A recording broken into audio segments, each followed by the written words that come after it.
भैया मैं हर उस आदमी से, हर उस नागरिक से निवेदन करना चाहता हूँ कि भैया अगर आपका बच्चा एक्स्ट्रा ऑर्डिनरी है, जी, उसे में एक्स्ट्रा टैलेंट है, जी, तो आप जगह ज़मीन बेच के उसको कहीं हॉस्टल में दूर रख के पढ़ा लो। जी।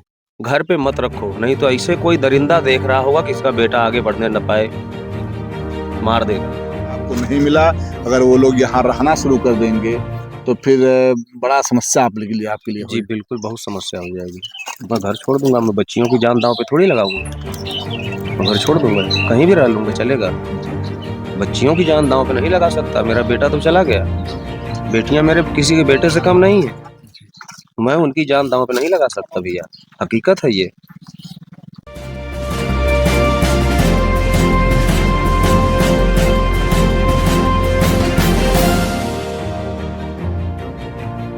चाँद मिलता नहीं सबको संसार में, है दिया ही बहुत रोशनी के लिए।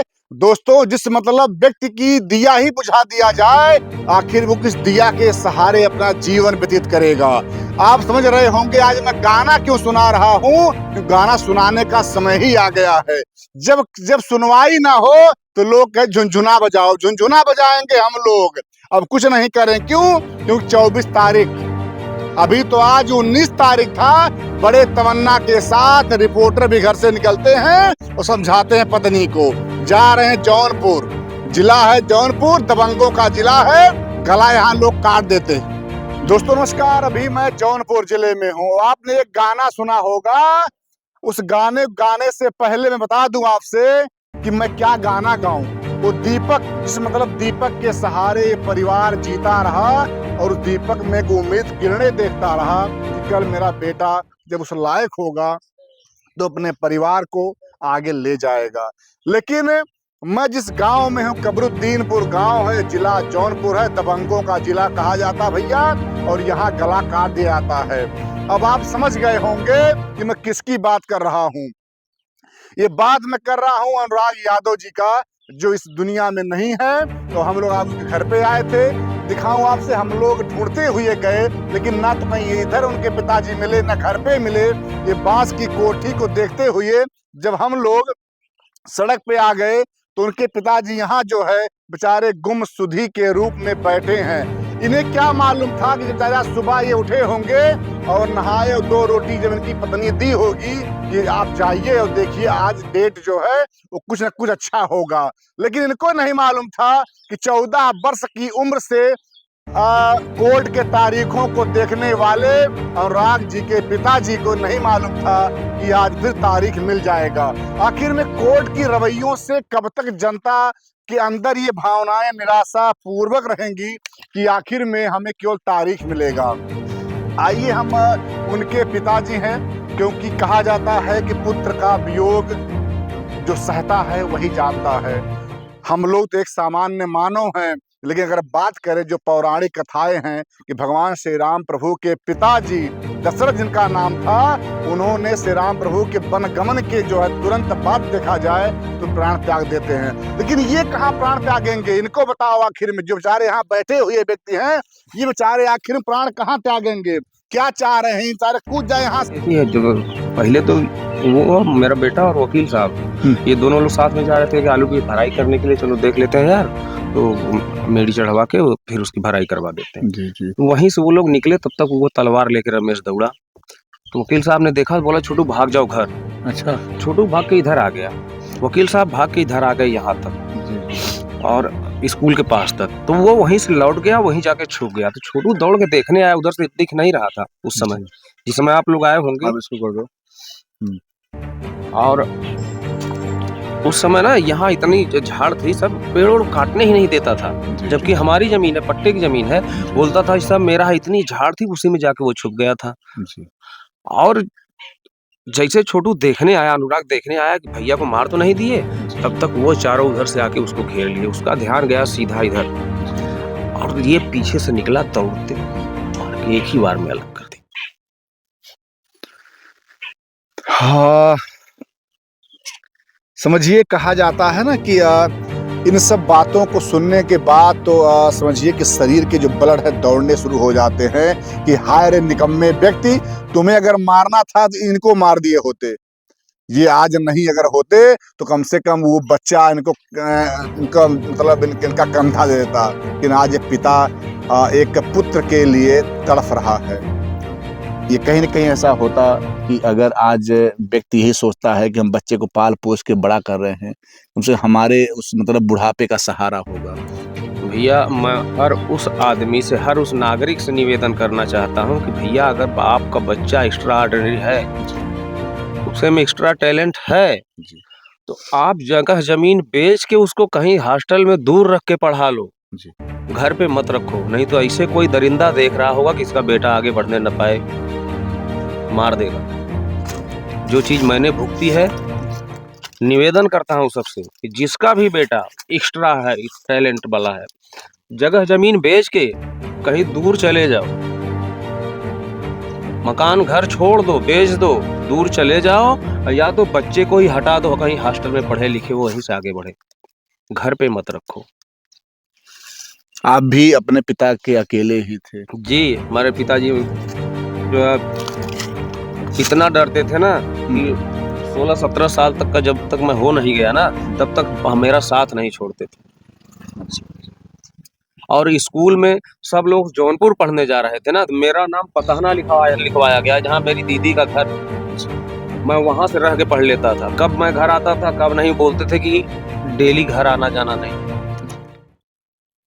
तुम्हारी जब मर्जी कहे आ जाना फिर चले जाना। इस तरह से मैं पढ़ा हूँ। मतलब जो प्यार आपने अपने पिता से पाया, उससे कई गुना प्यार आपने अपने बच्चे को दिया। जी बिल्कुल। और पिताजी हमारे पढ़ाई के लिए तैयार भी नहीं थे। कितनी बार तो साइकिल तोड़ के फेंक देते थे, बोलते थे पढ़ कप्तान हो, इतना कुल बनौले हित के लिए कुल तोहरा बैठ के बेच के खाया यार, कहीं ना जाए। देखत बा इतना दुश्मन हो तो कत्तो चल जाला, हमरे नींद ना लगा। इनको भी मैं बताता था, अनुराग को, कि बेटा भरोसा मत करना, भरोसा मत करना। यही बगल में बैठा है, हमको बोला तो 12-13 साल की उम्र में कि एक ही दीपक है, बुझा दो, बाकी सब अपना होगा। मेरा तो कुछ नहीं कर पाया, लेकिन बंद कर दिया। मेरा तो कुछ नहीं कर पाया, लेकिन बच्चे को ही मार दिया। उसके बाद भी वही कहा जाता है कि पेट ना होता तो भेंट ना होता। उसके बाद भी इतनी सब समस्याओं को देखते हुए भी, कितने मतलब लोग दुश्मन हैं, फिर भी मजबूरी थी कि परिवार को चलाना था, बच्चे को आगे बढ़ाना था, इस नाते आप घर से बाहर जाना पड़ा। बच्चे को भी हॉस्टल में बच्चियों को डालना था इसी अप्रैल में, और उसको एकेडमी में डालना था लखनऊ। इसीलिए मैं कमाने निकल गया कि यहाँ से घर से नहीं चल पाएगा। सोचा कि मैं अक्टूबर में निकल रहा हूँ, नवंबर, दिसंबर, जनवरी, फरवरी, मार्च, अप्रैल तक 6 महीने में 30,000 सैलरी थी, 28-30,000। ओवर टाइम छोड़ के, ओवर टाइम करता, और रहना खाना सब कंपनी का था, LNT कंपनी का काम था, लार्सन टुब्रो कंपनी का। और हमने सोचा कि बहुत कम बचाएंगे तो 1.5-2 लाख रुपए बचा लेंगे, तो बच्चों को अपने सही से सेटल करके उनकी फीस वगैरह जमा करके हम इत्मीनान से कमा के देते रहेंगे, बच्चे हमारे दूर रहेंगे, पढ़ेंगे आराम से। लेकिन उससे पहले ही वो मौका पा गया मारती। ये सोचते रहे कि यही अप्रैल आएगा 2025 का, बच्चों को बाहर कर दूंगा। लेकिन वही कहा जाता है ना कि ये पिता जिस तरह से अपने पिता के द्वारा लाड प्यार पाए थे, उससे कई गुना इन्होंने प्रयास किया कि मेरा बच्चा उससे कई गुना लाड प्यार दूं। लेकिन इनके अंदर ये कहीं न कहीं ये बात मन में भी रहा।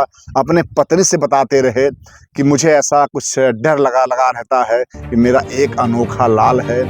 आप भी अकेले थे, अनुराग के पिताजी भी अकेले ही थे, लेकिन इन्होंने उन दरिंदों से कहीं न कहीं लगातार सामना, आप भी मतलब कई बार सामना किए उन लोगों से। जी भैया, इन्हीं की वजह से मैं कुश्ती लड़ा, ताइक्वांडो सीखा, लाठी सीखा। अच्छा।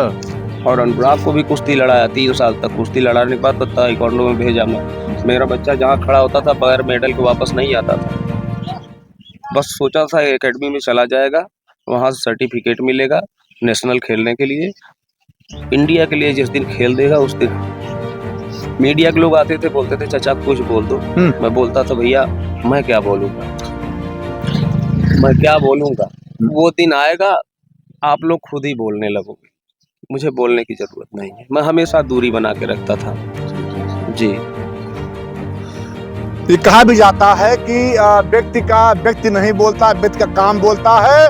वही चीज अनुराग के पिताजी ने कहा मीडिया वालों से कि मेरा बेटा जिस दिन राष्ट्रीय स्तर का खिलाड़ी हो करके पदक लेकर के आएगा, उस दिन मुझे बोलने काम नहीं होगा। वैसे उसके बाद तो सीना वैसे ही 56 और 128 गज का हो जाएगा। लेकिन ये सब सपना जो है दरिंदों ने आपका खत्म कर दिया। उनको डर भी यही था ना कि जो इतना मुकदमा करके रखा हूँ जमीन जायदाद पे, जी मार दो खत्म हो जाएगा, झंझट ही खत्म हो जाएगी। नहीं तो ये कल को आगे बढ़ जाएगा तो हमसे ज्यादा हो जाएगा, ये पावर में पैसे में दोनों में हो जाएगा, तब हम लोग इसके सामने टिक नहीं पाएंगे।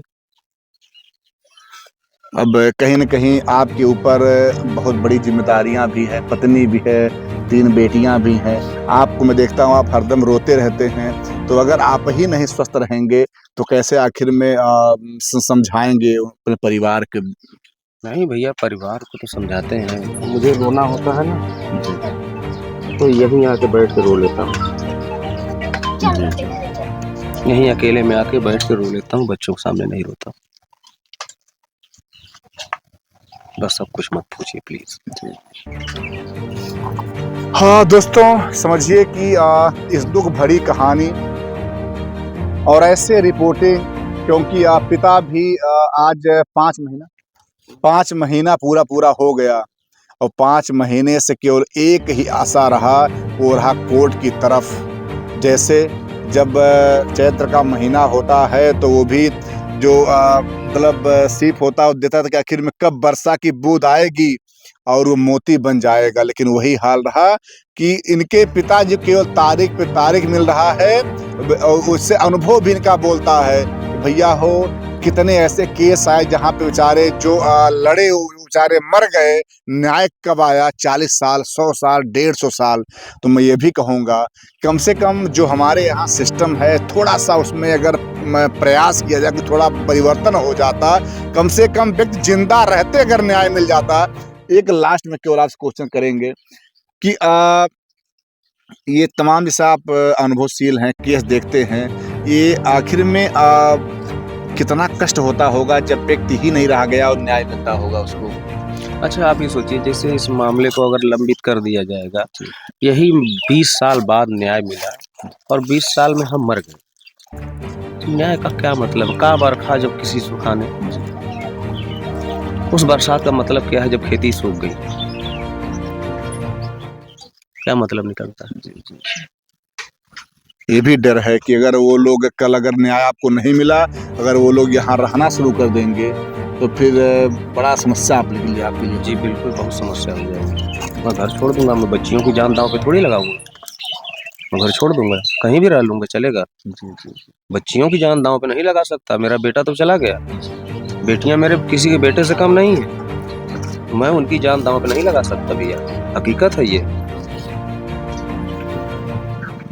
दोस्तों लास्ट में इतना ही कहना है कि क्या यही संविधान, क्या यही प्रशासन, क्या यही कोर्ट, क्या यही समाज के लोग, क्या ऐसे जो पिता हैं जो पुत्र विहीन हो जा रहे हैं, क्या उन्हें ऐसे घर छोड़ना पड़ेगा?